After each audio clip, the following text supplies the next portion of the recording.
Ration బియ్యం మాయం కేసులో మాజీ మంత్రి పేరణి నాని భార్యకు ముందస్తు బెయిల్ మంజూరైంది. విచారణలో పోలీసులకు సహకరించాలని ఉత్తర్వుల్లో న్యాయమూర్తి పేర్కొన్నారు. బియ్యం మాయం కేసులో పేరణి నాని భార్య ఏవన్గా ఉన్నారు. కేసు నమోదైనప్పటి నుండి పేరణి నానితో పాటు ఆయన భార్య అజ్ఞాతంలో ఉన్నారు. 2 రోజుల క్రితమే నాని బయటికి వచ్చి మీడియా సమావేశం పెట్టారు. తాను ఎక్కడికి పారిపోలేదని వివరణ ఇచ్చారు.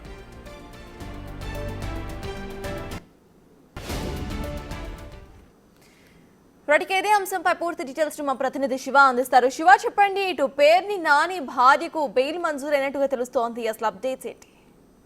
మొత్తం మేము చూసుకుంటే ఏదైతే మచిలీపట్నం గోడంలో రేషన్ బియ్యం తగ్గుదలకి సంబంధించి కూడా పేర్ని నాని సతీమణి జయసుధ ఈ కేసులో ఏవన్గా ఉన్నారు.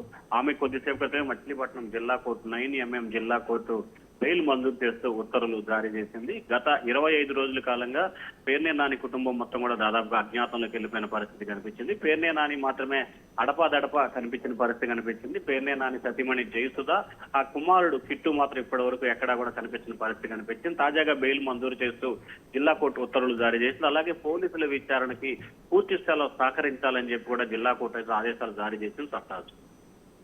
Right, thank you Shiva.